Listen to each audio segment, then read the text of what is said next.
So I have a couple of points that we can actually discuss here. The first one being, are guns dangerous? No. On their own, no. Yeah. Because, Yeah. The first thing that comes to mind is American Dad. The daughter says, "Guns kill people." He puts the gun on the table. He says, "Go on, gun, kill people." And it just sits there. Yeah. So, Yeah, I agree with Tyler's point, which is guns are a tool. That saying something along the lines of, "Are guns dangerous?" I feel could be on par with, and I'm actually super bad at examples, but I'm going to give one anyway. Is money dangerous? spoons make people fat. Yeah, spoons make people fat. No, they don't. I guess it's human actions behind the tool. I feel like that's the way that the discussion is normally framed is, are guns dangerous? Which guns are too dangerous? Mm-hmm. But it's like that's kind of disingenuous because it's like, on the one hand, you're right. They're not dangerous in the sense that it's not going to kill anybody on its own.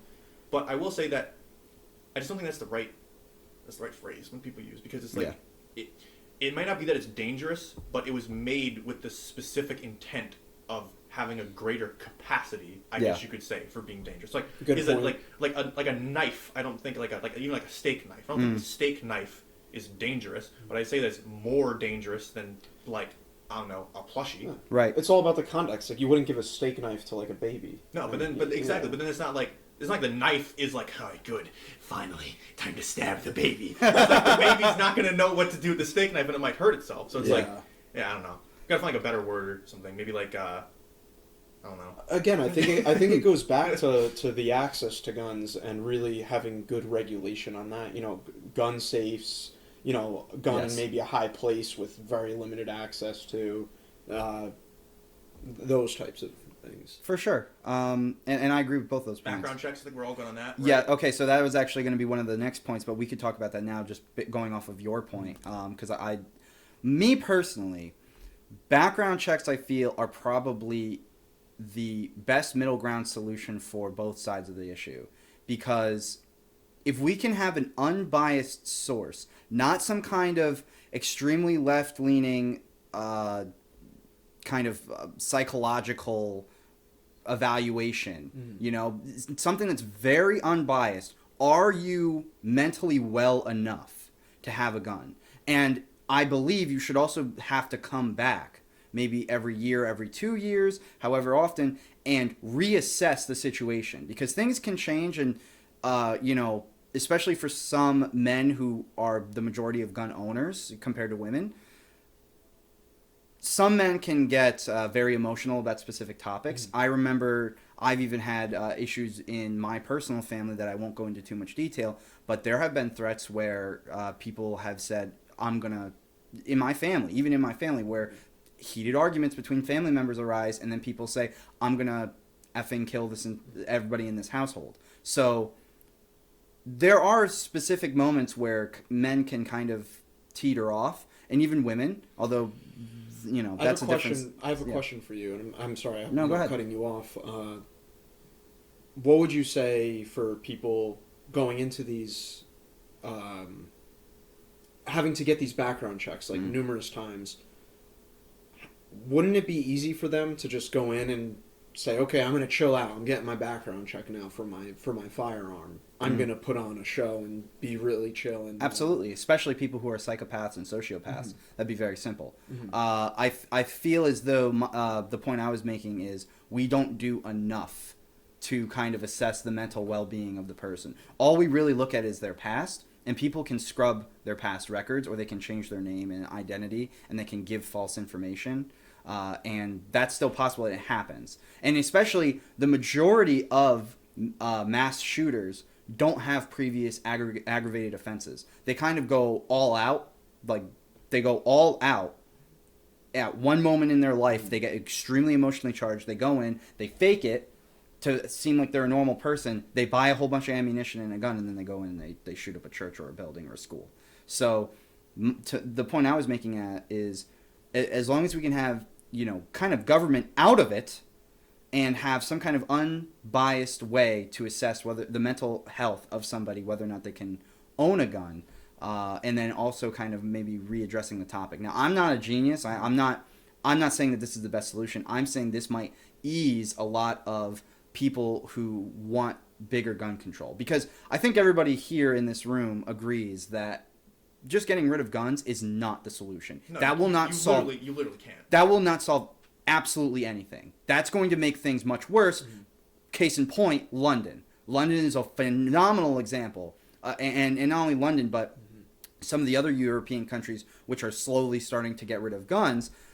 Not only their amount of crime, violent crime, stabbings, and knife attacks have all dramatically skyrocketed. There are other factors that you could say have been involved in that, but let's stick to the point and topic of they don't even allow their authority figures and their police to have guns. France is in absolute tyranny because people just storm the streets and there's no repercussions whatsoever. Yeah, they use gas. Yeah, they use shields, but that can only do so much when people are trying to stab officers with knives and they're not even allowed to really carry anything more than a baton. So my point with the whole argument is guns kind of act as a deterrent to keep not only people in line, but also to keep big government out of homes. In a way, if you got rid of guns and the cops showed up and they had guns and they said, hey, guess what? All of you are coming with us and we're going to put you in a special camp. That happened once.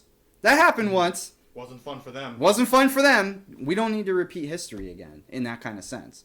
And guns are already there, as we pointed out. They're on the market. So, I think you made a good point with the last part about having guns for the potential of fighting back a hostile government. Yeah. I think it gets talked about a lot. So, and I'm sure a lot of people are sick and tired of hearing about the Second Amendment and everything. But literally, that's what the founding fathers wanted, because the entire, at least in America, the entire purpose behind people being able to fight back in America was because they recognized that they were being treated unfairly by somebody they perceived as a tyrant. Right.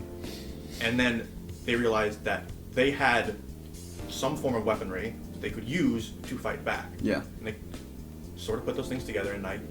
And I cannot remember the exact one who has the quote, but there's a general quote I'm going to paraphrase a little bit. It's basically, if you have the ability to fight against injustice, it's basically your duty. I think there's something along those lines, some of the Declaration of Independence, if I remember it right. But that's one of the most crucial ideas, and that's why everybody from the beginning, when people first got here, when we were just the colonies, it was you have to hunt to survive, you have to farm your own land. The only source of real authority you have is an entire ocean away, and he doesn't really care about you. You're surrounded by Native Americans, and not to whitewash history, a lot of bad blood on both sides. No one person was the good guys and the bad guys.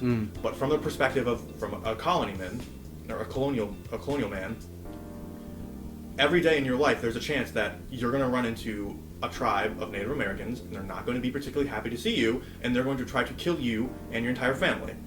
Now, it's not to say that there's no justification there, because there definitely is, and the colonial people were doing the exact same thing, even scalping them. Yes. Fun side fact, there were at least two states when the colonies were still colonies, where they put out official rewards if you were to go in and bring them a Native American scalp. Yeah. Yeah.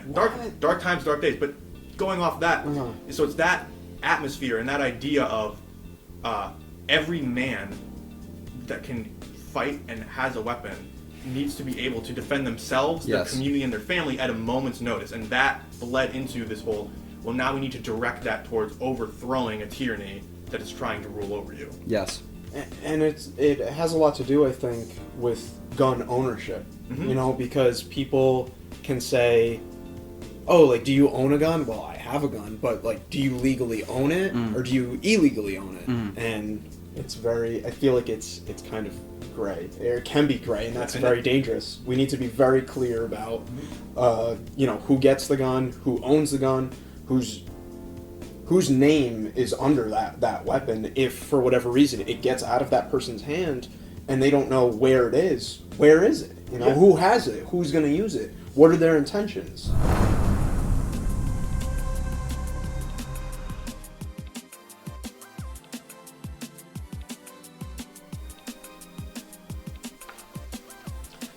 This is a fine blade, just like our fine videos.